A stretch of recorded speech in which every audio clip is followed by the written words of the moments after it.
Assalamualaikum warahmatullahi wabarakatuh.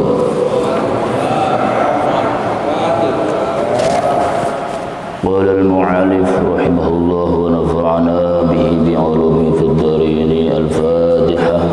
A'udzu billahi minasyaitonir rajim. Bismillahirrahmanirrahim. Alhamdulillahi rabbil alamin. Arrahmanir rahim. Maliki yaumiddin. Iyyaka na'budu wa iyyaka nasta'in. Ihdinas siratal mustaqim. Siratal ladzina an'amta 'alaihim ghairil maghdubi 'alaihim waladdallin. Alhamdulillahi rabbil alamin. Pada subuh yang penuh dengan berkah pagi hari ini di awal tahun 2021 kita bisa duduk di majelis yang mulia pada saat-saat yang mulia, dan tentu kita perlu meningkatkan akhlak yang mulia. Mudah-mudahan Allah jadikan kita menjadi golongan orang-orang yang mulia. Jamaah rahimakumullah, pagi hari ini kita akan melanjutkan tentang kajian nasihat bagi hamba-hamba Allah. Kita semua adalah hamba-hamba Allah, maka tentu kita sangat memerlukan dengan yang namanya nasihat. Rasulullah bersabda, ad-dinun nasihah, agama itu adalah nasihat. Untuk itu sedikit untuk mengingat kembali tentang pelajaran atau maqalah yang ke-9, yaitu tentang maqalah yang disandarkan dari sebuah athar dari sahabat Sufyan Ats-Tsauri radhiyallahu an, bahwa kullu ma'siyatin an syahwatin fa innahu yurja ghufranuha wa kullu ma'siyatin an kibrin fa innahu la yurja ghufranuha. Jadi pada pelajaran yang lalu tentang ada dua jenis maksiat, dalam arti motivasi perbuatan maksiat seorang hamba Allah itu ada dua. Yang pertama motivasinya atau bermula dari syahwat, dan ada maksiat yang motivasi atau permulaannya atau berangkat dari rasa sombong. Dua maksiat ini sudah kita terangkan pada pertemuan sebelumnya. Untuk yang pertama, maksiat yang motivasinya atau yang mendasarinya karena syahwat, yurja ghufranuha, ada harapan untuk dapat ampunan. Tetapi kalau maksiat motivasi dan pendahuluannya didasarkan karena rasa sombong, itu la yurja ghufranuha, tidak ada harapan mendapatkan ampunan. Maksiat yang pertama ini seperti contohnya sebuah dosa yang dilakukan oleh nenek moyang manusia, Nabi Adam alaihissalam. Namun beliau hanya dosa sekali saja, tatkala Allah melarang beliau mendekati sebuah pohon. Ternyata di akhir cerita Nabi Adam dan Ibu Hawa mendekati pohon tersebut. Satu dosa ini saja menyebabkan Nabi Adam kemudian diusir dari surga, dan itu pun melakukan taubatan nasuha berpuluh-puluh tahun dengan selalu memperbanyak doa minta ampun, Rabbana dzalamna anfusana wa illam taghfir lana wa tarhamna lanakunanna minal khasirin.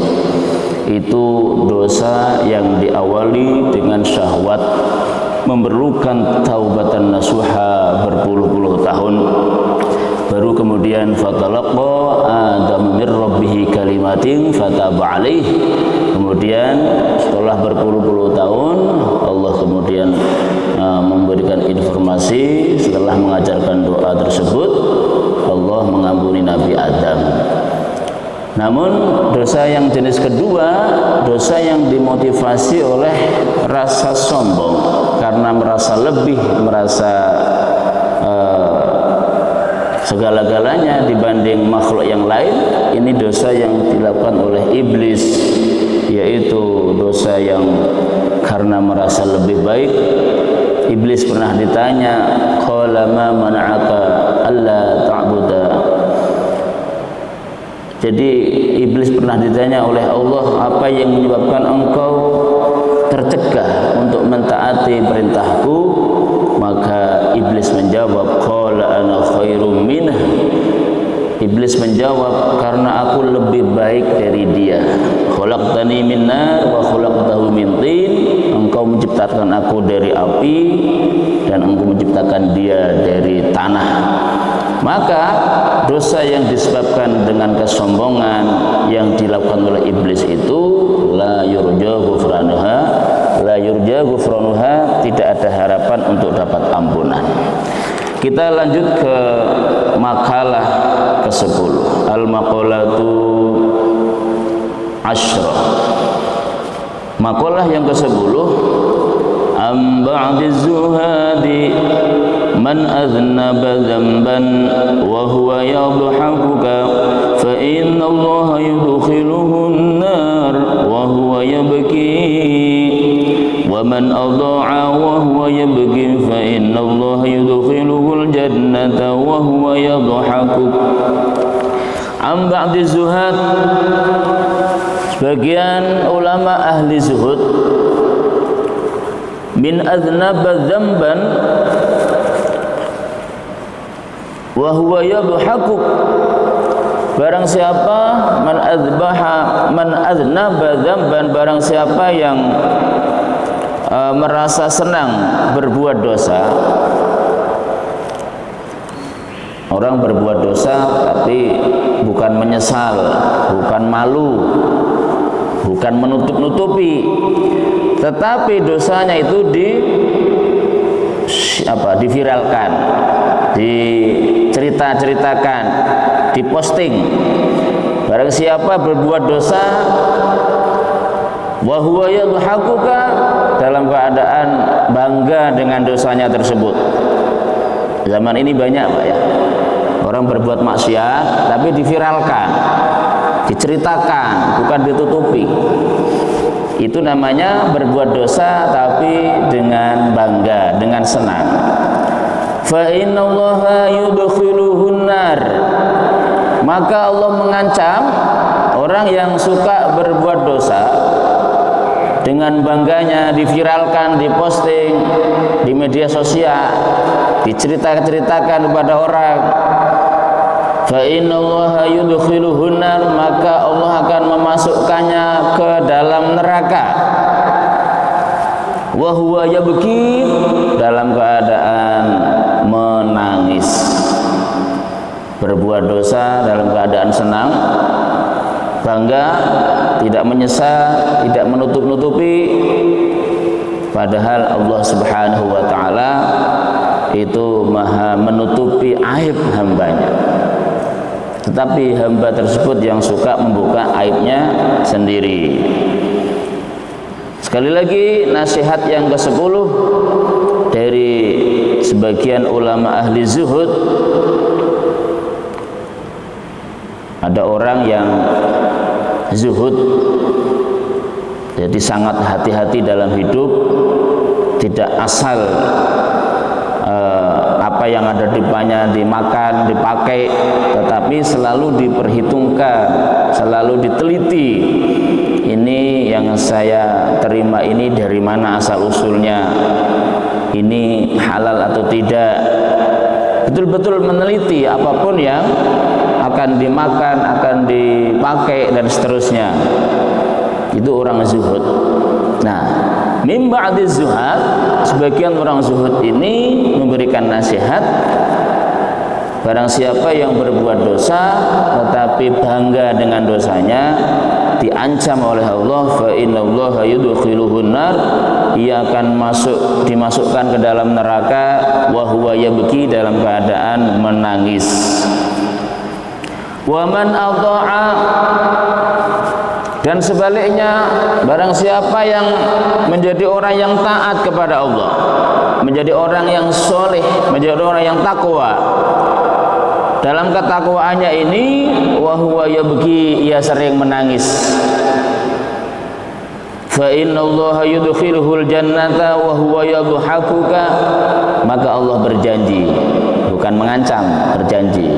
Allah berjanji yudkhiluhul jannata, Allah akan memasukkannya ke dalam surga kelak, wa huwa yadhakuka. Wa huwa yadhaka itu dalam keadaan girang, dalam keadaan gembira, dalam keadaan tertawa. Jadi ini nasihat jamaah bagi kita semuanya, terutama saya sendiri. Dalam keadaan tertentu mungkin sebagai manusia kita akan terjerembab, kita akan tergelincir pada sebuah perbuatan dosa. Apakah itu dosa lisan, apakah dosa mata, kaki, tangan, dan lain sebagainya. Maka hendaknya tutupilah dosa kita itu, karena Allah menutupi aib. Jangan kita ceritakan ke siapapun, dan bersegeralah bertaubat kepada Allah sebagaimana yang dilakukan oleh nenek moyang kita, orang tua kita, Nabi Adam. Dosa hanya sekali, taubat dan penyesalannya puluhan tahun. Bagaimana dengan keadaan kita hari ini? Kita dosanya bukan sekali, tetapi mungkin ribuan kali. Kalau kita ini Pak, kita ini berpotensi setiap bangun atau setiap terjaga itu potensi berbuat maksiat, dan berbuat soleh itu lebih banyak maksiatnya. Itulah kenapa kita diajarkan oleh baginda Rasulullah, setelah sholat kita beristighfar kepada Allah. Dalam keadaan sholat saja kita manusia awam ini kadang-kadang berbuat dosa dalam keadaan sholat saja, apalagi di luar sholat. Kok bisa sholat berbuat maksiat? Bisa. Contoh dalam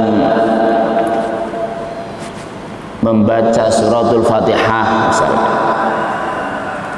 yang seharusnya menyatakan iyyaka na'budu wa iyyaka nasta'in, hanya kepadamu ya Allah kami menyembah, dan hanya kepadamu kami minta pertolongan. Gara-gara tidak berguru, tidak pernah tahsin, maka bacanya keliru, yaitu iyyaka na'budu wa iyyaka nasta'in. Tasdidnya hilang. Di dalam suratul Fatihah itu ada arba'ata asyara tasdidat, ada 14 tasdid. Dalam surah Al-Fatihah itu ada 14 tasdid, yang mana kalau satu saja dari tasdid ini hilang atau tidak dibaca, maka berubahlah arti dari suratul Fatihah tersebut. Maka ketika kita baca iyyaka na'budu wa iyyaka nasta'in, itu kalau tasdidnya hilang, itu kita jadi maksiat, karena artinya berubah. Kepada matahari saya menyembah, dan hanya kepada matahari saya minta pertolongan. Jadi itu maksiat, bahkan bisa syirik. Nah, ini contoh bahwa kita manusia awam ini potensi berbuat dosanya itu sangat besar. Oleh karena itu setiap habis sholat perbanyaklah baca istighfar. Kalau Rasulullah mengajarkan 3 kali tasbih 33 kali, itu hanya sebuah simbol untuk mengesankan bahwa Islam itu bukanlah ajaran yang memberatkan. Tetapi yang diajarkan Rasulullah ini bukan hal yang kemudian harus seperti itu. Kata para ulama, namanya zikir, ingat kepada Allah itu ya sebagaimana firman Allah, ya ayyuhalladzina amanu dzkurullaha dzikran katsira wasabbihuhu bukratan wa asyila. Hai orang-orang yang beriman, ingatlah kepada Allah, zikirlah kepada Allah, dzikran katsira, dengan zikir yang banyak, sebanyak-banyaknya pagi dan petang. Jadi jangan berpacu pada jumlah. Oh, istighfar 3 kali. Kalau lebih dari 3 kali berarti tidak ada tuntunan. Jangan begitu. Ya. Jadi Rasulullah memang diperintahkan atau bahkan belum memerintahkan dalam dakwah itu yassiru wala tu'assiru, basyiru wala tunafiru. Dalam berdakwah atau menyampaikan agama Islam adalah dengan metode mudahkan, jangan dipersulit. Basyiru dengan cara yang menggembirakan, menyenangkan, dengan cara yang membuat orang takut dengan agama Islam. Jadi itu memang protap berdakwah ala Rasulullah Sallallahu Alaihi Wasallam. Jadi kalau umat Islam mengikuti ajaran Rasulullah, maka umat Islam itu akan terlepas dari apa yang hari ini ada istilah Islamofobia, Islamofobia. Orang takut dengan Islam, orang anti dengan Islam. Itu gara-gara ada oknum yang cara mendakwahkan agama tidak sesuai dengan metodologi yang diajarkan baginda Rasulullah Sallallahu Alaihi Wasallam. Sehingga Islam itu terkesan garang, terkesan menakutkan, sulit, berat dan lain sebagainya. Ini yang kemudian timbul ada para ulama-ulama yang mengajarkan ilmu thariqah dan lain sebagainya. Jadi zikir itu tidak hanya 3 kali, tidak hanya 33 kali, sebanyak-banyaknya. I'malu mastata'tum, kata Allah. Beramallah sesuai dengan kemampuanmu. Kalau memang mampu 1000 kali, ya lakukanlah 1000 kali. Kalau memang mampu 100.000 kali, ya lakukanlah. Tetapi Rasulullah mengingatkan sebaik-baik amal yang dicintai oleh Allah adalah yang istiqomah, yang kontinu walaupun sedikit. Nah, jadi karena kita ini punya potensi berbuat dosa dan kita kadang-kadang tanpa sengaja, meskipun ingat dosa, kita itu sambil tertawa-tawa. Maka kita diingatkan dalam nasihat pagi hari ini, siapa yang berbuat dosa tetapi tidak menyesalinya, sebaliknya bahkan berbangga diri menceritakan ke orang lain, memviralkannya di media sosial yang akan dilihat oleh berjuta-juta manusia, maka diancam oleh Allah, fa innallaha yudkhiluhun nar, Allah akan memasukkannya ke dalam neraka, wa huwa yabki, dalam keadaan menangis. Mari kita berdoa kepada Allah semoga kita masuk golongan yang kedua, wa man atha'a, menjadi orang yang taat kepada hukum-hukum Allah, taat kepada hukum-hukum Rasulullah, taat beragama, maksudnya beramal soleh yang selalu kita menangisi amal soleh kita. Kenapa amal soleh kita perlu tangisi, jamaah? Karena itu tadi yang saya sampaikan. Meskipun kita habis sholat, boleh jadi kita itu berbuat maksiat, maka berbanyaklah istighfar. Jangan-jangan sholat kita tidak diterima oleh Allah. Kita jangan terlalu, jadi harus seimbang antara khauf dan roja. Jadi dalam beragama itu ulama mengajarkan kita harus punya sikap dua yang seimbang antara khauf dan roja, jamaah. Khauf artinya sikap takut jangan-jangan ibadah saya tidak diterima, sikap takut jangan-jangan doa saya tidak diterima, takut banget sehingga sangat hati-hati. Namun kita juga harus memiliki sikap roja. Roja yaitu percaya diri bahwa Allah luas ampunannya, Allah itu maha pemurah, maha pengasih, sehingga tentram hidup ini, merasa ibadah ini diterima oleh Allah, doanya dikabulkan oleh Allah. Tapi tidak boleh secara tidak seimbang, harus seimbang antara rasa takut dengan antara rasa optimis. Ketika kita tidak seimbang, misalnya sikap kita terlalu takut, maka kita akan menjadi orang yang tidak murah senyum, selalu ketakutan, selalu tegang. Itu namanya tidak seimbang. Atau terlalu roja, ya, terlalu percaya diri bahwa Allah menerima amal ibadahnya, sehingga terkesan terlalu longgar. Ini juga tidak baik. Jadi sikap terbaik adalah seimbang antara khauf dan roja. Jadi dengan adanya nasihat dari ba'd zuhad, sebagian ulama ahli zuhud ini, mudah-mudahan kita semakin semangat bahwa ternyata dalam ketaatan ini kita dianjurkan untuk banyak menangis, kita dianjurkan untuk banyak mengkhawatirkan jangan-jangan ibadah kita tidak diterima oleh Allah. Misalnya ini habis sholat kita istighfar, ya Allah, di antara bacaan-bacaan saya mungkin kurang fasih sehingga artinya bergeser, minta ampun pada Allah.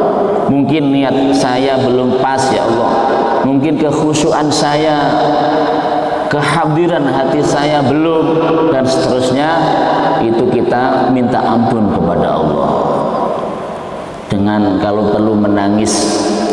Bahkan ada sebagian ulama yang dalam kita beribadah itu kalau belum bisa menangis, pura-pura menangis itu gak apa-apa, pura-pura menangis. Maka kalau ada imam sholat, biasanya nih para imam sholat di Masjidil Haram ya, itu kalau sholat sambil menangis, memang itu dianjurkan. Kalau di sini di Indonesia itu kalau kita ingin berlatih misal sambil menangis itu ditertawakan. Padahal itu dianjurkan. Sholat atau beribadah sambil menangis itu dianjurkan. Kalau belum bisa menangis karena ingat dosa, karena khauf, rasa khawatir, dianjurkan pura-pura menangis nggak apa-apa. Sholat sambil menangis. Kalau saya latihannya biasanya sholat sendiri Pak, kalau malam hari latihan. Kalau di hadapan orang, kalau di Indonesia ya itu belum terbiasa sholat sambil menangis. Misalnya nih besok Ustadz Muhammad Faruk sholat sambil menangis itu aneh kalau di Indonesia. Padahal itu sangat dianjurkan. Jadi waman ata'a, orang yang selalu beribadah dalam keadaan taat, yang ia mengiringinya dengan ya beki sambil menangis, fa innallaha yudkhiluhul jannata wa huwa yadhhaka, ia akan dimasukkan ke dalam surga dalam keadaan tertawa, dalam keadaan bahagia. Ba'dil hukama, kemudian nasihat berikutnya dari sebagian ulama ahli hikmah, la tahqirud dzunuba, la tahqirud dzunuba, jangan kalian meremehkan perbuatan dosa as-shighara yang kecil, fa innaha tatasha'abu minha dzunubal kibar,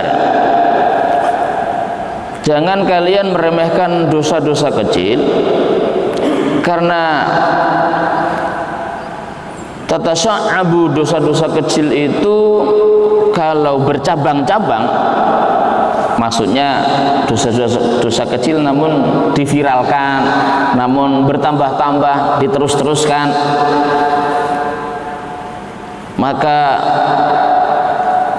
fa innaha tatasya'abu minha dzunubal kibar, maka tidak ada dosa kecil yang diviralkan, diulang-ulang, diterus-teruskan tanpa menyesal, itu akan berubah menjadi az-dzunubul kibar, menjadi dosa besar.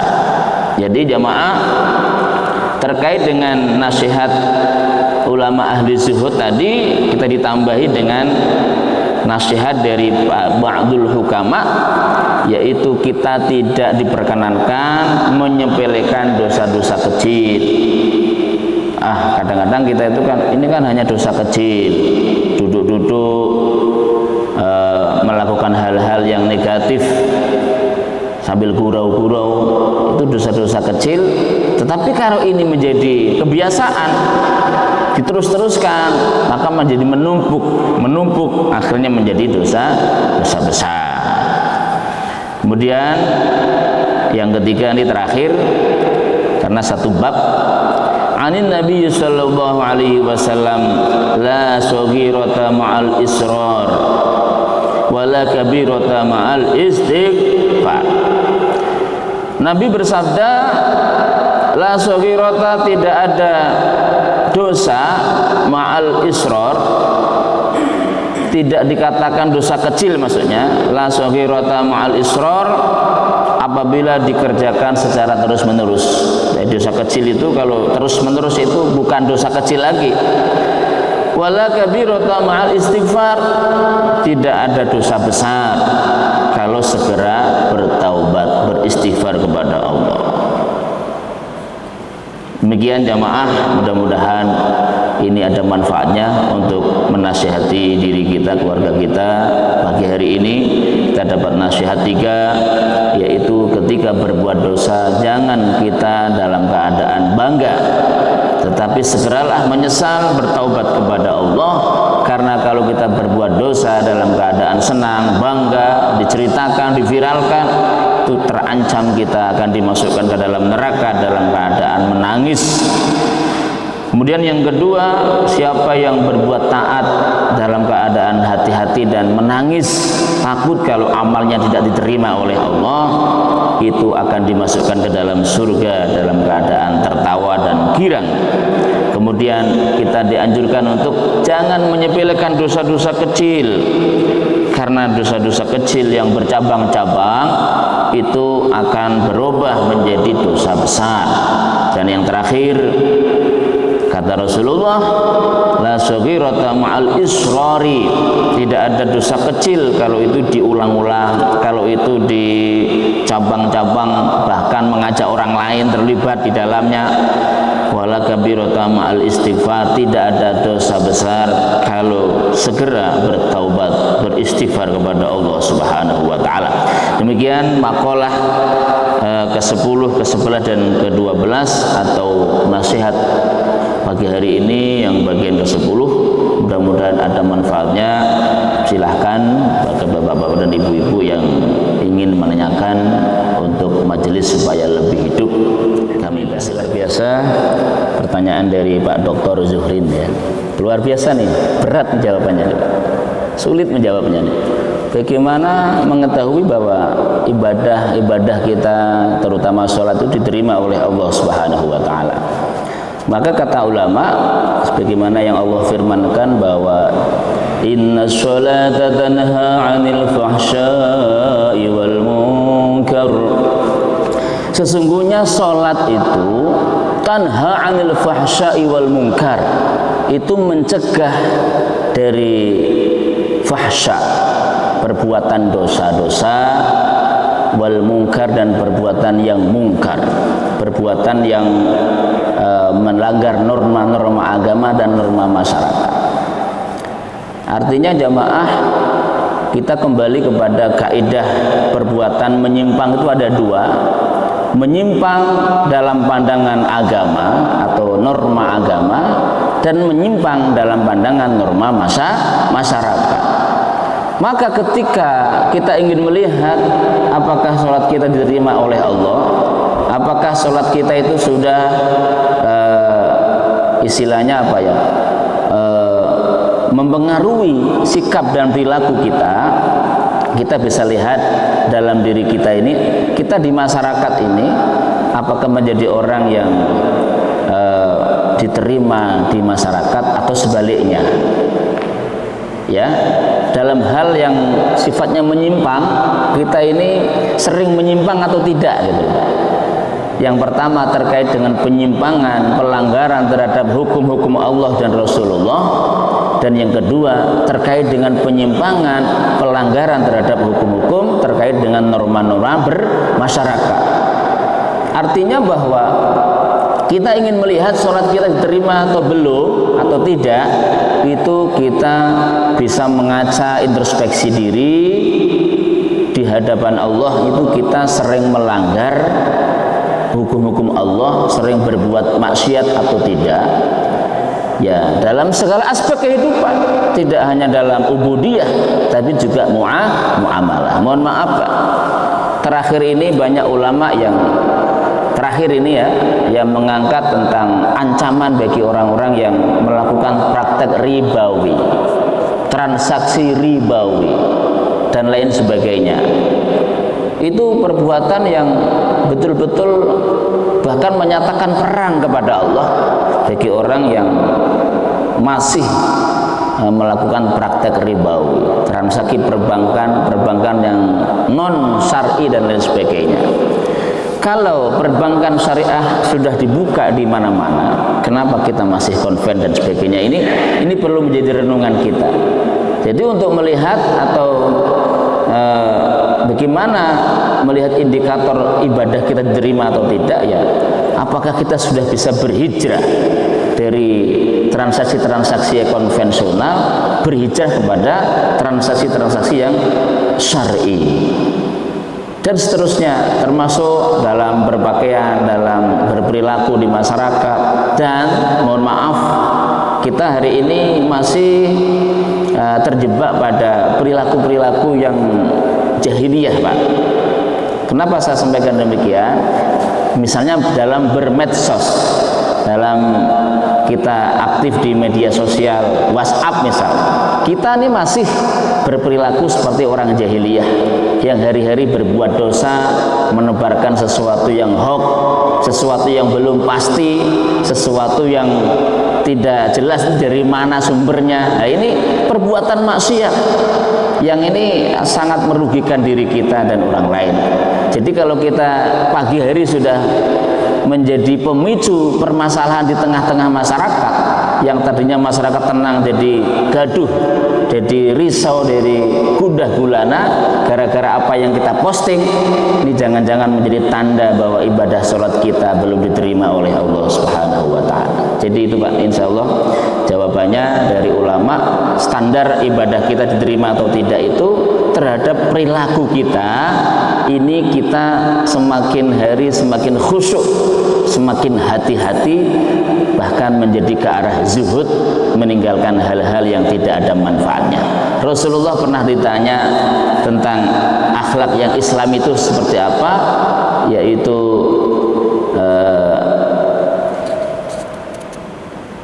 tarkuhu ma la ya'nihi, min husnil islamil mar'i tarkuhu ma la ya'nihi. Salah satu di antara tanda bahwa Islam seseorang itu bagus, seseorang itu islami, itu tandanya adalah manakala sudah mampu tarkuhu, meninggalkan ma la ya'nihi, sesuatu yang tidak ada manfaatnya. Itu tadi yang saya sampaikan, perkataan, perbuatan, apapun yang tidak ada manfaatnya itu bisa ditinggalkan. Dibalik, ia memburu, ia betul-betul semangat dalam hal-hal yang bermanfaat. Mengingat Rasulullah bersabda, khairun nas anfa'uhum linnas, sebaik-baik manusia itu yang paling banyak menebarkan manfaat bagi sesama umat manusia, bukan sebaliknya. Wallahu a'lam bissawab. Lebih berat lagi nih ya, bagaimana kalau kita melihat seorang pemimpin, ya, pemimpin itu kita sendiri yang memilih, ya, pemimpin yang kita pilih, dia berbuat dosa yang itu diskenariokan, diviralkan dan sebagainya, ya tentu ada tujuan, ya. Biasanya para politikus itu memang banyak sekali kilah dan manuver-manuvernya. Jadi intinya yang pertama adalah kalau kita melihat sesuatu, yang pertama kita tidak boleh suudzon, ya. Jadi asas praduga tak bersalah itu mesti kita terapkan pada siapapun, meskipun kita bukan seorang penyidik. Ngapain kita mencari-cari kesalahan dan orang lain, kan? Kita harus sibuk mencari kesalahan diri sendiri, apalagi itu terkait dengan sikap seorang pemimpin atau mungkin sebuah institusi, ya kita tidak boleh suudzon. Kita mesti tabayun dulu, apa maksud dari ini, kok sampai diviralkan dan sebagainya. Biasanya dalam dunia politik itu hal yang memiliki tujuan tertentu. Sikap kita adalah tabayun dulu yang pertama, tabayun. Kalau sudah tabayun dan ternyata ini merupakan kategori perbuatan dosa, ya sebisa mungkin kita memberi nasihat, karena setiap umat manusia itu pasti punya potensi berbuat dosa. Nah, cara menasihati pun ada caranya, tidak asal-asal. kita tidak boleh mempermalukan orang lain, terutama pemimpin. Tidak boleh mempermalukan pemimpin, apalagi sampai menghujat di depan umum. Itu larangan dalam agama. Tidak ada ajaran Nabi, ya, nggak ada yang memperbolehkan kita menghujat pemimpin di depan umum atau di media. Kalau memang itu sudah kita tabayun dan itu keluar dari ajaran Al-Quran, dari As-Sunnah, artinya penyelewengan, ya kita nasihatin secara empat mata dengan cara yang sangat rahasia. Nah, kalau sudah dinasihatin masih saja berjalan itu perbuatan dosa, kita sudah terlepas, maka kita serahkan kepada Allah Subhanahu wa ta'ala. Mudah-mudahan Allah memberi hidayah. Jadi itu Pak, yang pertama, jangan dulu kita a priori atau suudzon, kita tata dulu diri kita sebelum kita menasihati orang lain. Ini yang terjadi di masyarakat kan begitu. Ada masyarakat atau kelompok yang ya sangat rajin mengkritisi orang lain, padahal dirinya pun tidak juga terlalu baik. Jadi kalau kita ingin menjadi umat Islam yang baik, yang pertama jangan sering-sering, ya nggak boleh suudzon. Kita harus husnudzon. Kalau ada yang menurut kita tak benar, tabayun dulu. Ya, kalau sudah jelas, oh ternyata memang ini menurut kami tidak sesuai dengan Al-Quran dan As-Sunnah, ya kita beri nasihat. Sekali lagi, kalau sudah kita beri nasihat kok masih dilanjutkan, itu urusan dia, kita terlepas. Jadi jangan diterus-teruskan, diviralkan dan lain sebagainya. Itu urusan dia dengan Allah Subhanahu wa ta'ala. Kalau terkait dengan dukungan atau dengan suara dan sebagainya, urusan politik, ya itulah bagian dari dalam istilah itu ada siasah. Ya, yang namanya siasah, ya orang dipersilahkan saja, semuanya itu ada maksud dan tujuan yang sudah direncanakan. Kita tidak boleh terlalu sibuk mengurusi urusan orang lain. Itu yang bisa saya jawab, Ustaz. Mudah-mudahan bisa memuaskan, ya. Kalau tidak nanti bisa mencari referensi yang lain. Wallahu a'lam bishawab. Silakan, barangkali ada yang lain.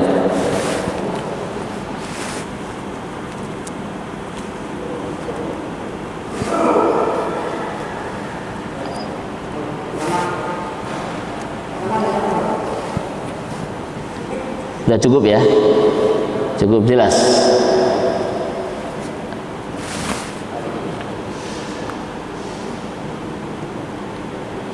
Sudah ya? Baik, kalau gitu kita tutup dengan istilahnya closing statement. Jadi jamaah rahimakumullah, mari kita jaga diri dan keluarga dari perbuatan dosa dan maksiat. Jangan kita menyepelekan perbuatan dosa-dosa kecil, ya, dosa-dosa kecil terkait dengan mata kita yang tidak kita jaga, tangan kita, kaki kita, lisan kita. Jangan kita sepelekan dosa-dosa kecil, karena dosa-dosa kecil itu akan menjadi dosa besar manakala itu berterus-terusan. Dan yang sangat berbahaya adalah ketika berbuat dosa itu kita tidak menyesal, tetapi kita sambil tertawa-tawa, sambil bangga dan memviralkan perbuatan dosa ini, kita akan terancam masuk neraka dalam keadaan menangis.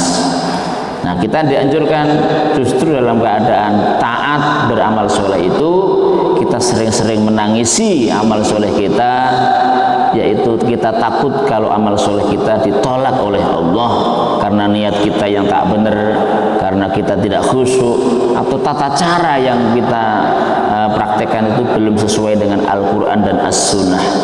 Ingat bahwa Sayyidina Ali pernah mengatakan bahwa definisi takwa itu salah satunya adalah wal amalu bitanzil. Orang bertakwa itu adalah ketika beramal ibadah itu merujuknya hanya kepada at-tanzil, kepada Al-Quran, yang mana dalam syarah para ulama, keterangan para ulama, yang dimaksud wal amalu bitanzil ini dengan Al-Quran tak paham, maka merujuk kepada As-Sunnah. Karena As-Sunnah atau hadis-hadis baginda Rasulullah itulah yang menjabarkan, menjelaskan At-Tanzil. Ketika dalam penjabaran As-Sunnah belum juga kita paham, maka kita mesti belajar kepada para guru kita. Ada istilah di sana ijma, ada istilah qiyas dan lain sebagainya. Yang intinya adalah bahwa dalam beramal ibadah kita mesti merujuk kepada petunjuk Al-Quran. Yang terakhir, Rasulullah bersabda, mari kita ingat, la saghirata ma'al israri wala kabirata ma'al istighfari. Tidak ada dosa kecil kalau itu diulang-ulang, dan tidak ada dosa besar kalau segera bertaubat kepada Allah Subhanahu wa taala. Wallahu a'lam bishawab. Mari kita berdoa kepada Allah, semoga hari-hari kita di tahun 2021 ini kita menjadi orang yang beruntung, yang hari ini lebih baik daripada hari kemarin. Tahun 2021 ini semoga lebih baik dari tahun 2020, lebih baik dalam segala aspek kehidupan, dalam pengelolaan waktu, dalam ibadah, dalam berinfak, dalam menebarkan kemanfaatan bagi orang lain, itu meningkat lebih baik dari tahun yang lalu. Alhamdulillah rabbil alamin. Allahumma shalli ala sayyidina Muhammad wa ala ali sayyidina Muhammad. Allahumma a'inna ala dzikrika wa syukrika wa husni ibadatik. Allahumma arinal haqqa haqqan warzuqna ittiba'ah wa arinal batila batilan warzuqna ijtinabah. Rabbana iftah bainana wa bain qaumina bil haqqi wa anta khairul fatihin. Rabbana atina fid dunya hasanah wa fil akhirati hasanah wa qina adzaban nar. Sallallahu ala sayyidina Muhammad wa ala alihi wa sahbihi wa baraka wa sallam. Walhamdulillahi rabbil alamin. Wassalamu alaikum